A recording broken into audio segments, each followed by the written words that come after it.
yang kemudian dibanggakan.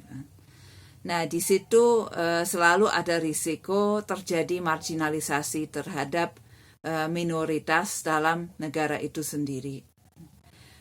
Di Indonesia misalnya kita melihat betapa banyak unsur budaya Jawa diangkat menjadi simbol nasional, sedangkan beberapa budaya lain di dalam Indonesia ini sering sekali dianggap lebih rendah, primitif, tertinggal, serupa dengan di zaman kolonial.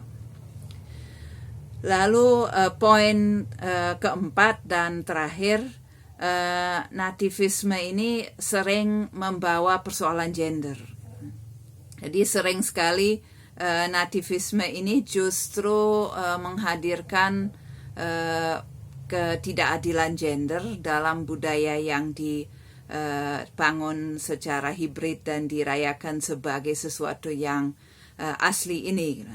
Nah, sering sekali dalam suasana di mana di ruang publik modernisasi itu hampir tidak terelakkan, yang tradisi-tradisi yang ingin dirayakan, ingin dipertahankan itu diposisikan di ruang privat. Jadi dibebankan terutama pada perempuan di ruang privat. Jadi laki-laki keluar rumah kemudian beraktivitas secara relatif modern, tapi di rumah tangga hal-hal yang dianggap tradisi itu tetap dipertahankan atau diciptakan ulang, katakanlah. Jadi beban ini diletakkan justru pada perempuan. Atau misalnya untuk contoh yang saya rasa kita semua pernah mengalami, sering sekali di Indonesia pun misalnya orang mengeluh tentang budaya anak muda yang menjadi semakin kebarat-baratan misalnya, atau orang yang kehilangan ketimurannya gitu kan. Yang dimaksudkan biasanya apa gitu kan? Yang dimaksudkan sering sekali sikap atau pakaian perempuan gitu, bukan laki-lakinya. Jadi kalau kita mendengar ini orang pakaiannya sudah nggak sopan, sudah kehilangan ketimurannya, yang terbayang langsung perempuan dengan rok mini misalnya, bukan laki-laki dengan celana jeans. Jadi ya sering sekali persoalan mempertahankan tradisi, jangan menjadi terlalu barat, itu kemudian secara tidak proporsional dikaitkan dengan identitas perempuan.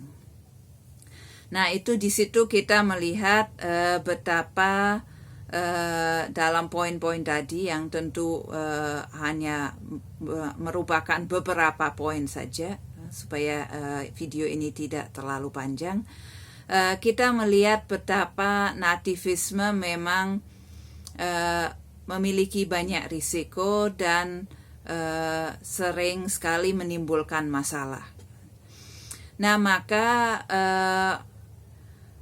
kajian pasca kolonial memandang hibriditas sebagai sesuatu yang tidak terelakkan. Maka hibriditas itu kemudian diakui, diteliti seperti apa sih sebenarnya hibriditas terjadi dalam konteks pasca kolonial, bagaimana budaya berinteraksi, bercampur, apa artinya pertemuan perbedaan dan interaksi di antaranya dalam konteks kolonial, itu diteliti. Banyak teori pasca kolonial berbicara tentang itu. Salah satu yang konsep hibriditasnya memang paling canggih dan paling banyak disebut adalah Homi Bhabha. Nah, kemudian hibriditas ini cenderung diangkat menjadi hal yang positif. yang punya potensi-potensi subversi dalam konteks pasca kolonial. Nah, Homi Bhabha dalam konteks ini melihat bahwa hasrat akan sesuatu yang murni, akan otentisitas, akan yang utuh, yang pasti, itu sebetulnya berangkat dari kecemasan, anxiety dalam bahasa Inggris. Jadi ada kecemasan terutama dari pihak penjajah bahwa batas tegas antar perbedaan, yang batas tegas yang menandakan perbedaan itu akan hilang, dan itu mengancam karena akan mengancam legitimasi kolonialisme itu sendiri. Jadi batas perbedaan itu selalu dipertegas kembali lewat stereotipe, lewat pembedaan, lewat penciptaan identitas yang seakan-akan pasti dan stabil.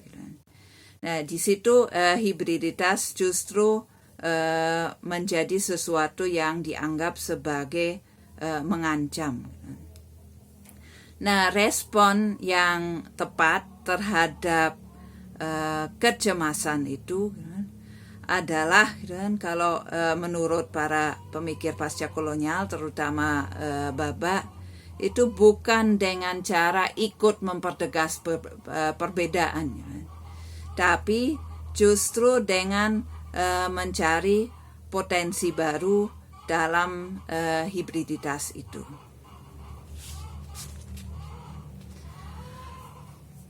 Baik, mungkin itu hari ini sebagai pengantar untuk sedikit memahami hubungan antara nativisme dengan hibriditas dalam kajian pasca kolonial. Terima kasih.